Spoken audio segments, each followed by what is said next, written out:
This is a translation of an article from our German forum, originally written by member Ruhiger Wolf. Translated from Gefangene der Zeit. Time comes from the future, which does not exist, into the present, which has no duration, and goes into the past, which has ceased to exist. So what is time? If no one asks me about it, I know. But if I want to explain it to someone who asks, I don't know.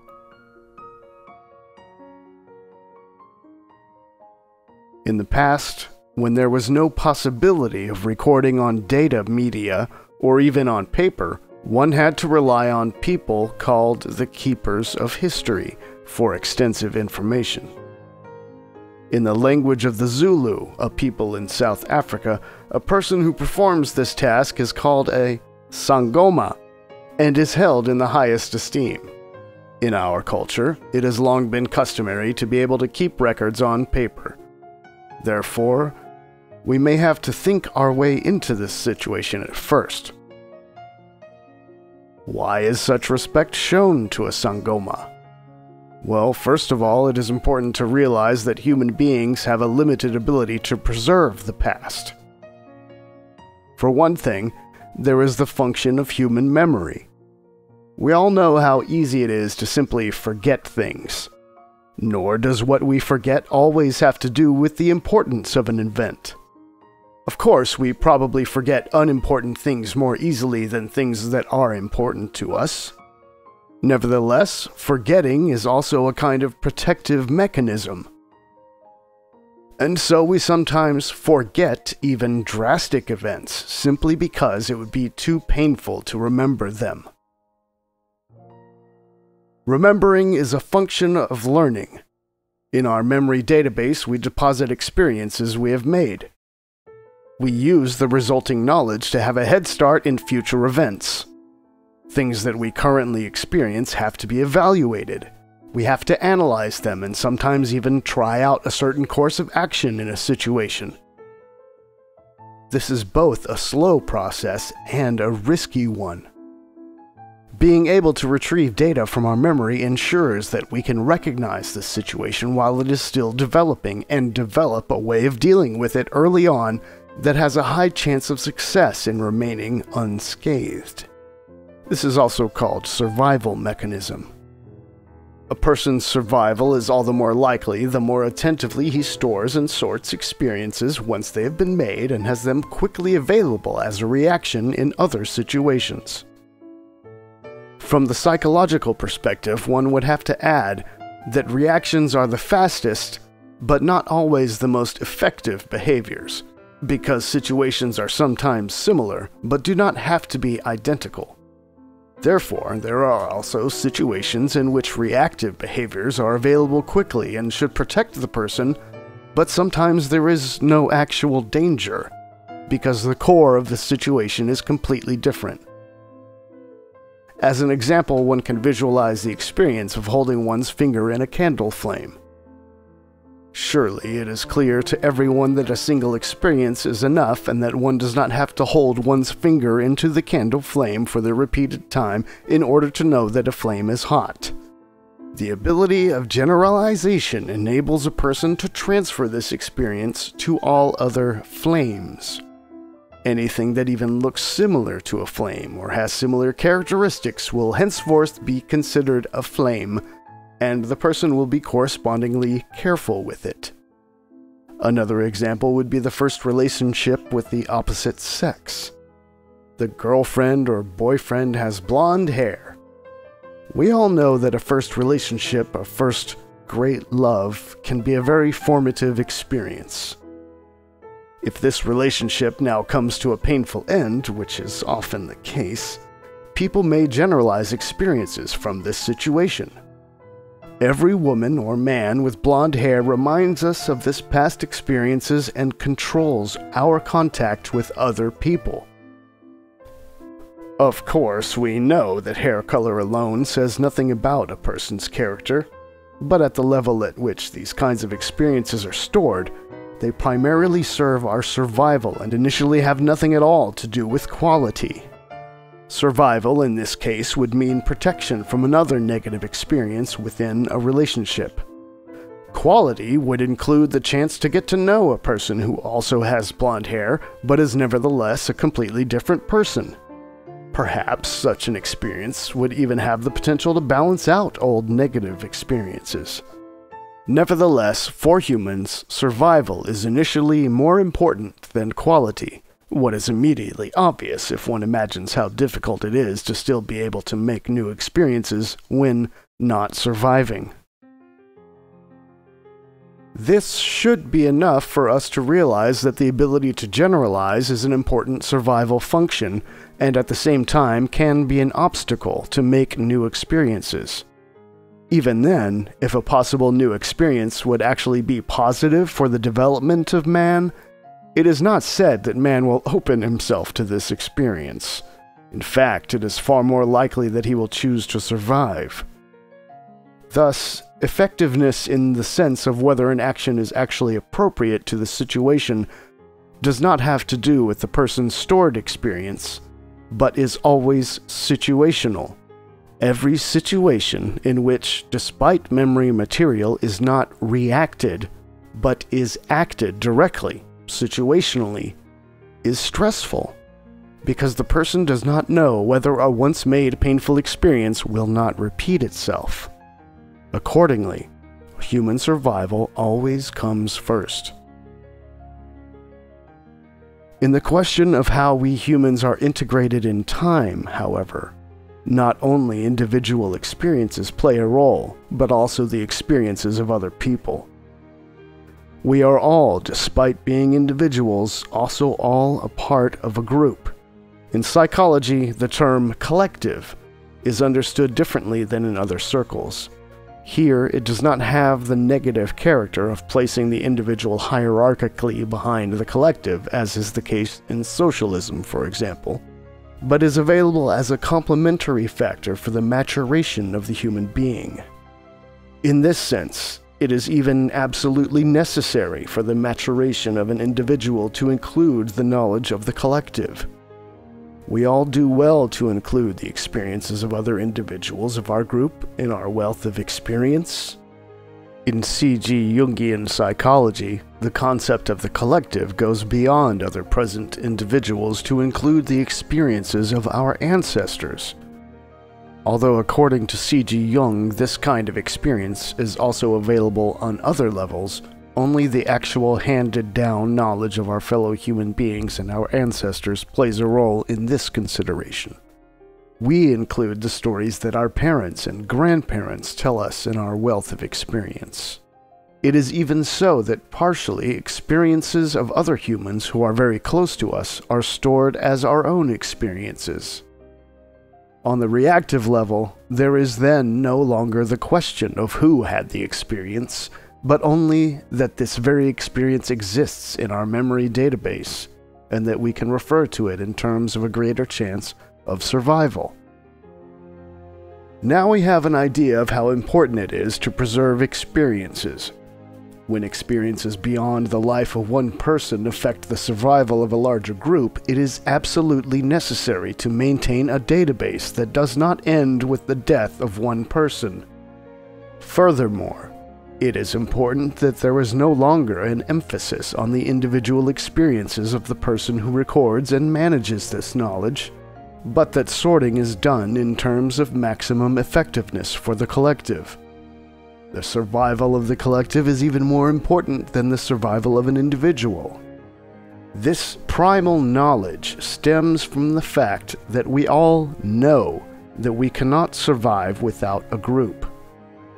The keeper of history, the Sangoma, as I've called him above, has therefore an extremely important function with regard to the survival of a people. Not only does he have the task of recording the knowledge of all, but also of sorting it in the sense of effectiveness. He carries the responsibility for the survival of his people. He's not only the keeper of the history, but the guardian of the knowledge, which made the survival possible for the people up to now. And this is the reason why these people are treated with such extraordinary respect.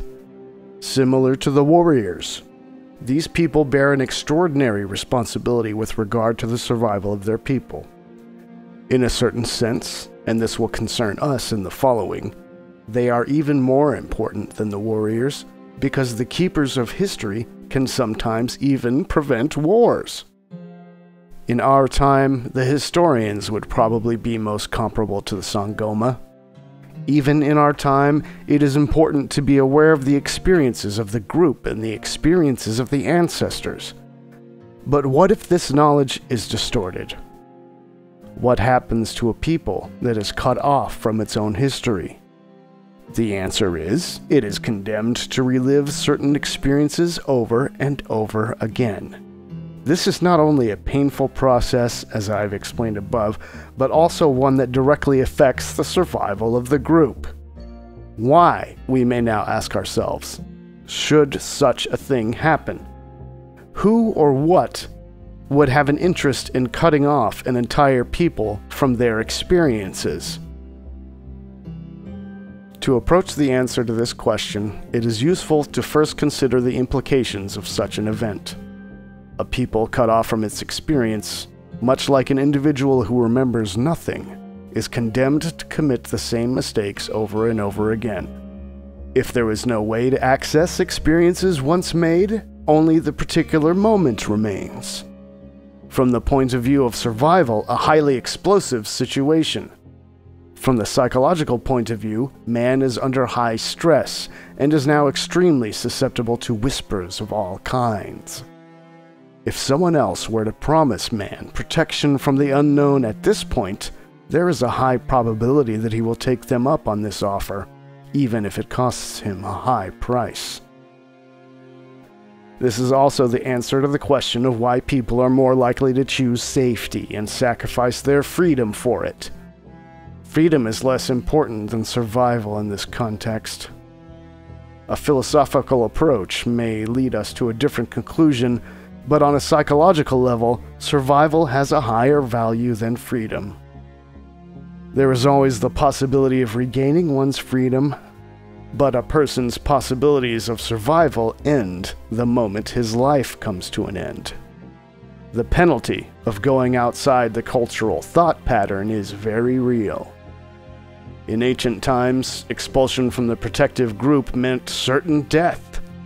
But even today, the discrimination that accompanies it is hard to bear for those affected, and quite a few break. It is a harsh punishment. The harshest there is. It is even harsher than death, because the suffering is prolonged once again. Thus, in the Roman Empire, an interdict, Latin interdictum, was considered a punishment to enforce or forbid an action. There were whole treatises on various forms of threat through exclusion. Thus, exclusion from the community as a threatening element and means of exerting coercion on people has long been used by rulers, and is an inherent element of the construct of the state. Also, the manipulated people have always been happy to participate in the exclusions. Rulers have their henchmen, who, along with compliant aides, press the people to form a mass or majority behind which the individual is supposed to lose its value. The truth, however, is that the rights of the people are not limited either by the generality or by a supposed majority. A group cannot have more rights than an individual. From where should it also have obtained this right? A person cannot acquire new rights by joining a group, nor can he lose rights he already possesses. As Ayn Rand said, "The principle of individual rights is the only moral basis of all groups and organizations. Any group that does not recognize this principle is not an organization, but a gang of criminals." The statement, "the common good comes before self-interest," and the implication that the rights of an individual would weigh less than the rights of the general public is simply a lie. The fact that you have been told this lie over and over again does not make a lie a truth. Ban on thinking. So it is important to be aware of your past. If we do not have access to the knowledge of the community, we are prisoners of time and condemned to relive events over and over again without the opportunity to process and store the experiences that come with them. We prevent not only ourselves from continuing our development, but also the people with whom we have contact as well as the group of which we are a part.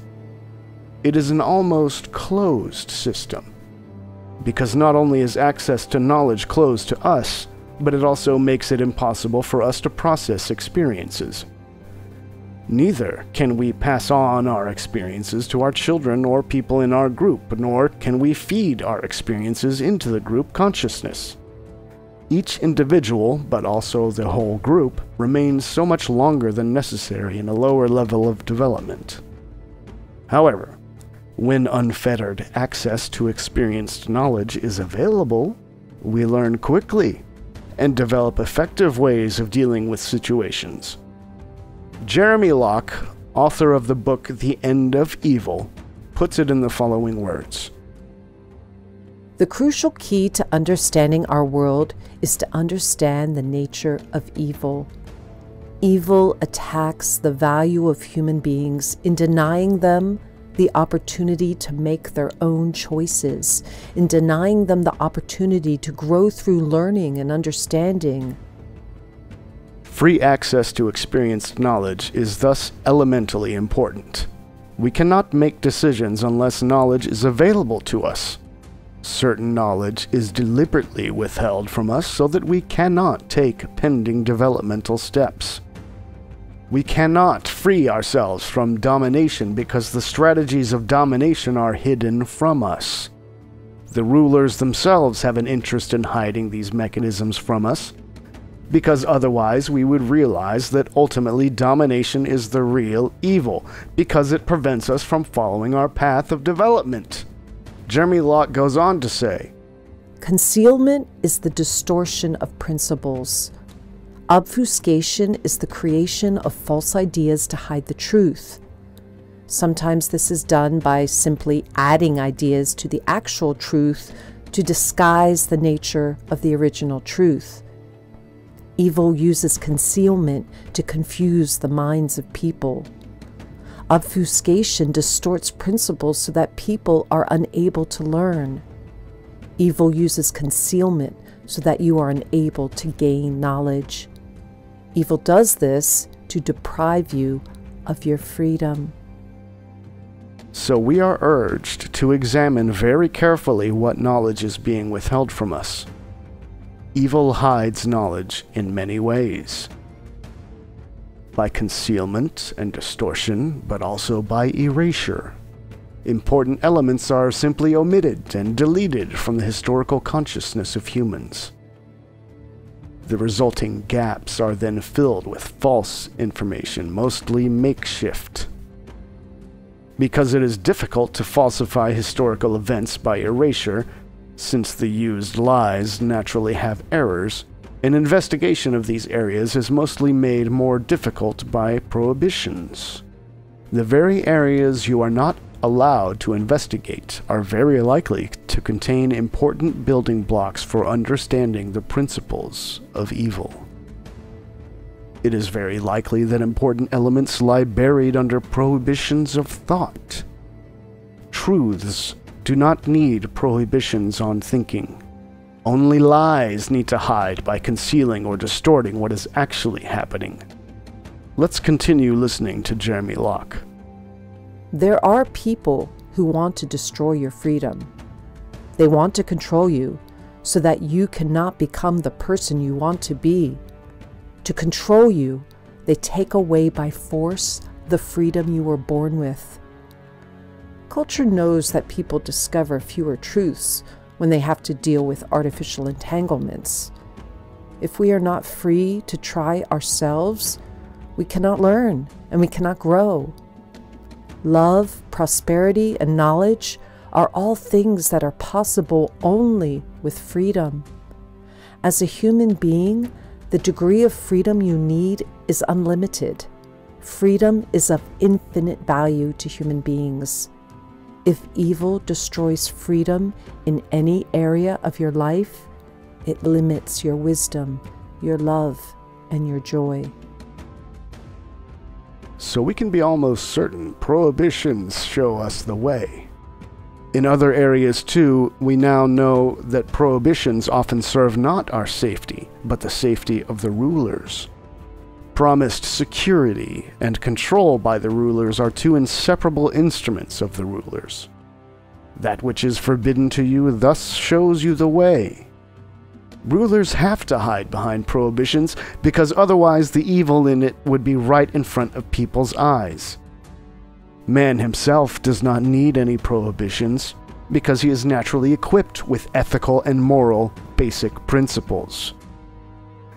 The fact that there are always admonishing voices that spread the opinion that people would go wild over each other without the regulating hand of the state is only the passing on of a consciously built-up distortion of reality in order to maintain the justification that there must be a state and a ruler. In truth, it is precisely the state and the element of domination that is inseparably connected with it which makes people become ravening beasts. These truths are immediately before your eyes, as soon as you let fall the shyness and look behind the facade of knowledge taught to you in school and in the parental home. With large probability, a wrong reality was also already conveyed to your parents. Prohibitions to think are not always accompanied by actual punishments according to a law constructed for this purpose. A very well-working strategy is to produce a social exclusion should a person move outside the desired framework. In Jeremy Locke's words, culture pays careful attention to what may and may not be thought. Prohibitions of thinking, therefore, do not always come from the state, and are punishable by arbitrary laws, but also come from your neighbors, teachers, and fellow men, and are laid in your cradle, so to speak, by your parents. Always remember, the end does not justify the means. Freedom can never come from coercion. An immoral action does not become a moral one even if it is supposedly appropriate or declared as necessary to achieve something moral in the future. Freedom can never be achieved through a supposedly legitimate process of unfreedom. There are no necessary intermediate stages to freedom. Freedom is a universal, inalienable, and indivisible human right. Artificial changes of language are instruments of power. You shall obey! That is what it is all about. The attempt to gain control over language, called political correctness, is an attempt to gain control over people's behavior. Political correctness is constructed slavery. Rulers try to ensure that language cannot flow freely by creating a grid of manipulation and defining what is decent language. They want to determine what can and cannot be said, and ultimately they want to change the way people think.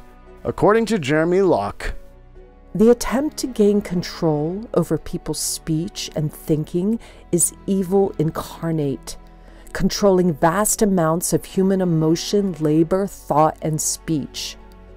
This control has been and continues to be responsible for the deaths of hundreds and hundreds of millions of people and the enslavement of almost every being that has ever lived. Because these demands are backed by coercion, they destroy freedom and enslave people. Because man is coerced, he must neglect his own thought, speech, and actions and obey a doctrine, a precept, a grid. this is the exact opposite of freedom. Language is the most powerful tool of mankind. Therefore, we humans must protect our language so that everyone can develop, communicate, and write their thoughts. Rulers have the absurd opinion that they can grant rights through permissions and restrict rights that people naturally have through prohibitions. Since people instinctively react to the restrictions of their freedom with rejection, The restriction of freedom is possible only through coercion, through the exercise of power. But power is a strange weapon. It works only when people allow power to be exercised over them. Power exists only when people concede it to others. If people do not give power to others, power would not exist.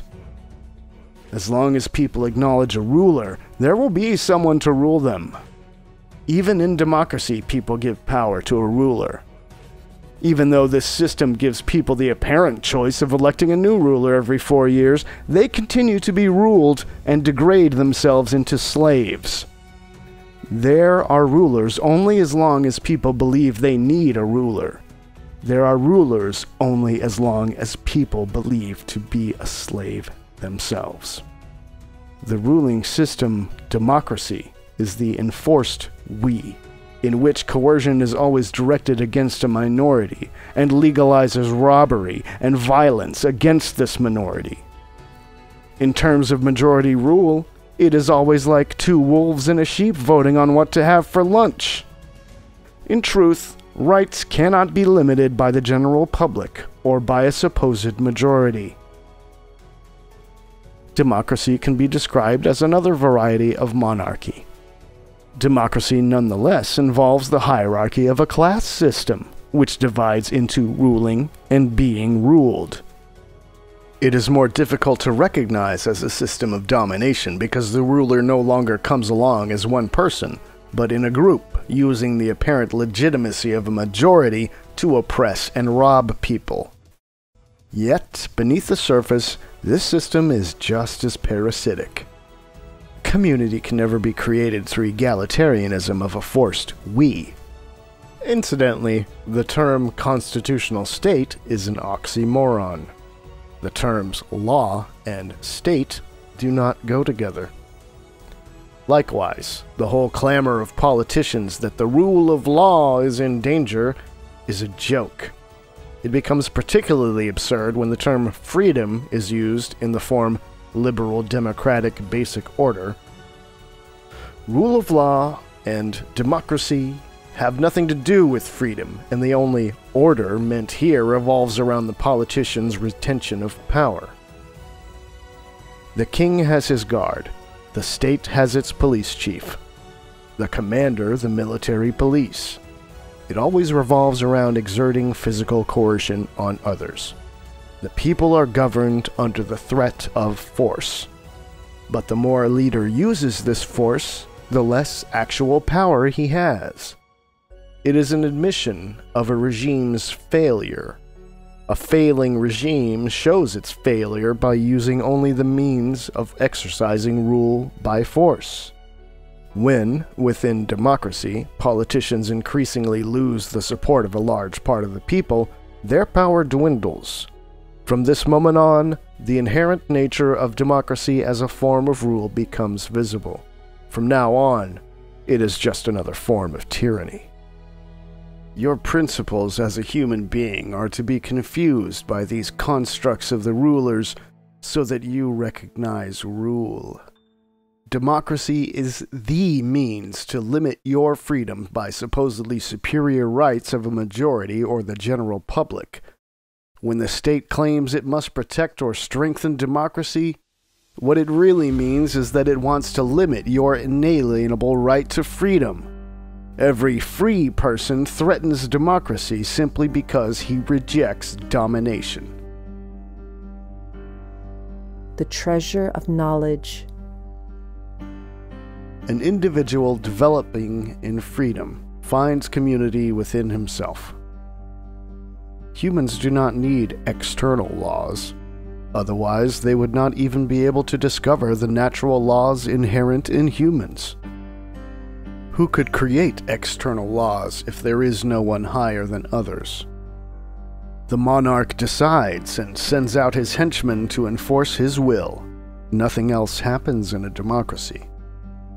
Here it is a party that decides. And it inevitably always decides for itself, for its own survival, since it lives on the energy of the ruled. It secures its survival by splitting.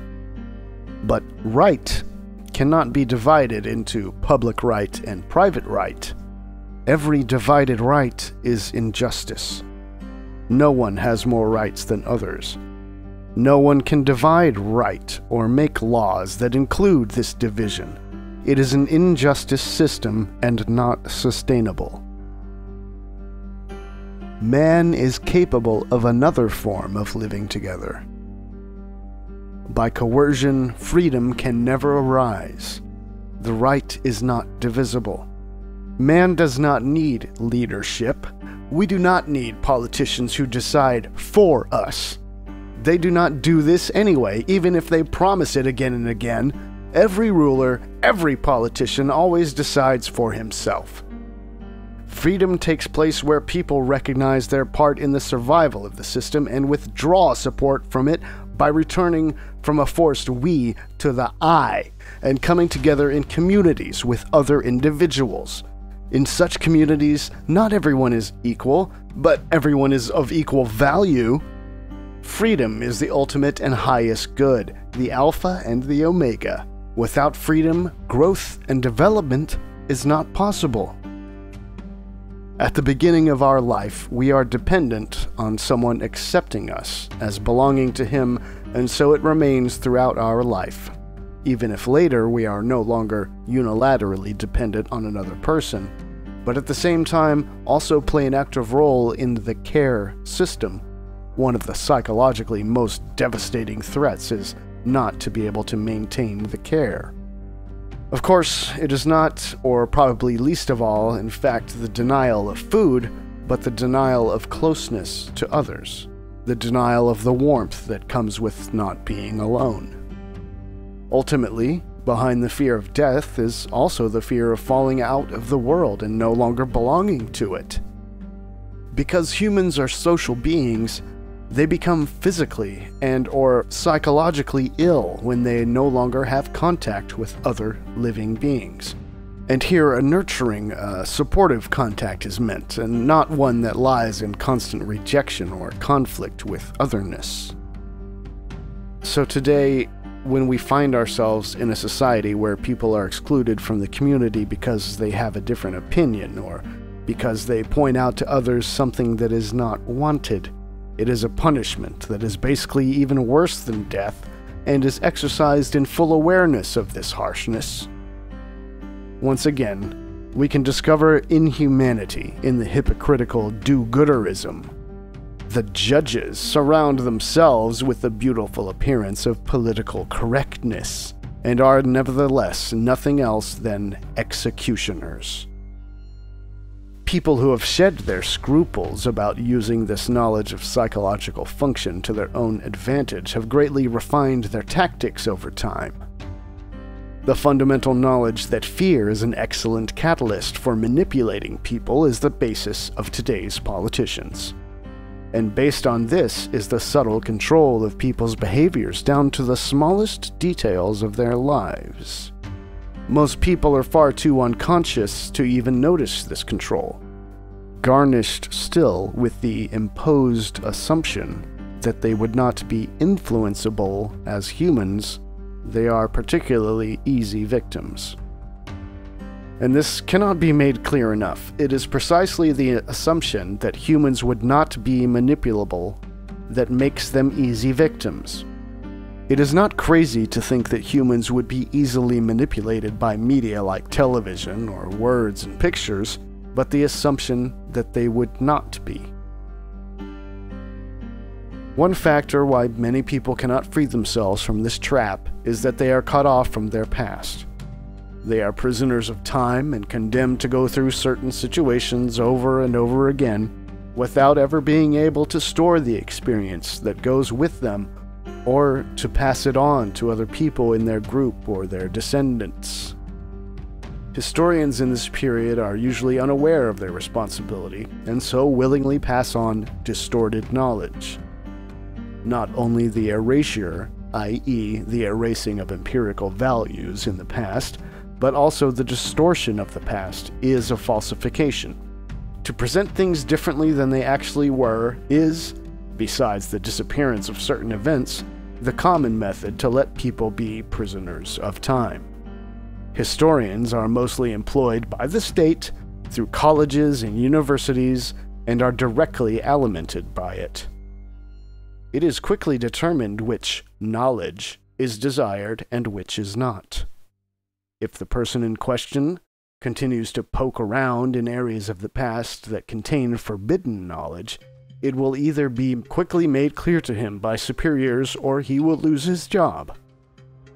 In addition, this person is usually already a victim of falsified or erased past, and therefore no longer in a position to actually see the consequences of his behavior. Should someone at this point actually be conscious enough to want to reappraise old knowledge and make it available to people, she finds herself in the greatest danger. Either she will be discredited very quickly and branded as a conspiracy theorist, or the person will be destroyed altogether. So, for an individual, it is important to be aware of his past. For a people, or even the collective of people, it is equally important, and in a sense even more important, because the survival of the individual depends directly on his group. The history of a people is its guarantee of survival. It is a real treasure that needs to be well guarded. It must be open to all people, safe from any falsification, so that the community of people can advance rapidly in its development. Rulers, however, have an absolute interest in people not progressing. Thus, whenever records are considered sacrosanct and questioning them is even defined as a punishable offense, there is almost certainly an agenda behind it. Inherent in the development of humans is that they do not need a ruler. Whenever people take the developmental step to this realization, the position of a ruler is without any function. Rulers are not only superfluous, but are recognized for what they are, as absolutely evil elements who willfully and consciously prevent the human development in order to gain their own advantage from it. Creatures guilty of this offense, of depriving people of their freedom, or manipulating them in order to hinder their development and to parasitically feed on them, do not deserve the name human being. Since these acts are carried out of pure self-interest and without any morals and ethics from the character image of psychopathy. There is no excuse for this act. This act is abysmally evil.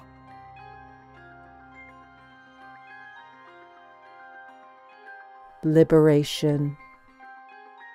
The last question that remains is whether it is possible to control people's knowledge over all time.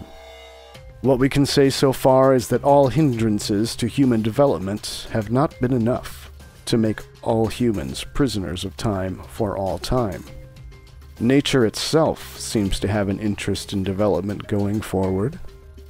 In fact, at the level of systems theory, it is considered certain that supposed impediments to evolving systems are always seen as part of a larger, evolving overall system. Development is something inherent in a system at any level. If we apply this to our situation, which indeed we can, because we are particularly sophisticated systems consisting of very many interlocking subsystems, we can make the case that we will continue to evolve despite any attempts by the rulers to influence us. It seems as if it is simply not possible to stop us on our path of development. However, this thesis does not allow us to draw any conclusion about how long the period of oppression will last. What we can say with all certainty, however, is that it is worthwhile in any case to become aware of our history, to dedicate ourselves to the stories of our ancestors, and to recognize who we are, integrated in time as individuals and collective beings. Remembering who we are means recognizing that we are more than a person. We are always also part of a community, part of a people, and we bear responsibility not only for our own development, but also for that of our children and all the people who come after us. For nature, it only plays a minor role whether an individual survives. From this point of view, it is only important that we as a community, as a people, as a collective, continue on our path of development towards freedom. From this, we can conclude that the time of the rulers will end. I personally believe that it has already ended. We are living in a time in which we are witnessing the last rebellion of the rulers. The awakening of the people will be connected with great sacrifices. Experience shows that the more people become aware of their true nature, the stronger the violence of the rulers will become. But this, too, will eventually flow into the collective of people as experience, and ensure that we will never allow a ruler again, and fight every element of oppression with all consistency. We are free people, born in freedom. When we remember who we are, when we become aware of our history, we are no longer prisoners of time, but travelers in time. This should now bring us closer to the answer to the question of why people find it so difficult to develop and turn to new things, even in the face of great crises. Someone who has already internalized the principle of change is, per se, already a threat to unconscious people. It doesn't even have to be something written or said that awakens resistance in the other person. Just the presence of someone who has recognized the mechanisms of the rulers is enough. The expressed resistance will also, in the vast majority of cases, not refer to the details of his communications, but to the person of the one who assumes the role of transmitter. Since the truth cannot remain hidden, the bearer of the truth must be destroyed. A person who sees the connections can no longer be lied to. Influences and attempts of manipulation bounce off him. The downside of this is sometimes the inability to communicate it to others. Not because it is a matter of communicative inadequacies, but because the resistance in that other person prevents understanding. When it is only a matter of individuals turning away from that person, it has a different dimension than when someone experiences the rejection of the masses, but it is still no less painful.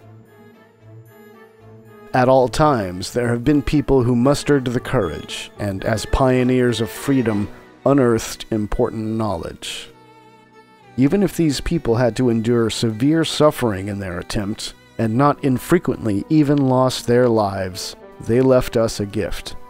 Every single one of them was a pioneer. Each and every one of them deserves thanks for making it easier for us to set out on our journey today. Throughout time, it is like an outstretched hand that we need only grasp to set out on the path as well. Development in this context is built on your own initiative. Your path will probably not be an easy one either. In systems theory, we assume channeled paths of change. Similar to a drop of water running down the slope of a dune in the desert and having to find a path, it equally paves the way for further drops to follow. With each successive drop, the path becomes not only easier to walk, but also easier to find. The path becomes wider and is marked out, so to speak. Subsequent drops of water simply have to follow the path, which becomes more and more clearly visible. With every time a person throws off the shackles of culture and realizes truth that he was born to be free, to develop and grow in freedom, it becomes easier for following people and generations. Your way prepares the way for other people. We humans live in this area of tension. On the one hand, to want to belong, and on the other hand, to move away from the masses and the protection of the community through knowledge. In the consideration of the metaphor of the choice between the red and the blue pill in the movie Matrix, it is about the touch of the human basic fear of being different and therefore also of being excluded. We are outsiders who carry the natural desire to belong. We are strong lone wolves with a soft and bleeding heart that has been wounded by outcasting. We are scattered individuals in loose communities. We no longer belong, nor do we want to. Yet we want nothing more than the comforting protection of like-minded people. It is a realm of paradoxes into which we have been thrust, a realm of knowledge, progress, and development, and at the same time a realm of loneliness and a deep desire for companions. We live in a time where more and more people are calling for freedom. A milestone of realization is that in order to preserve freedom, it is indispensable to leave domination behind. Freedom is our birthright. Domination excludes freedom. Equipped with the knowledge of this principle, of this truth, you cannot go wrong. You will have to suffer, you will be lonely, but you are not alone. People from everywhere reach out to you through time. Reach out to them, and you will find the community of people that is free from all domination.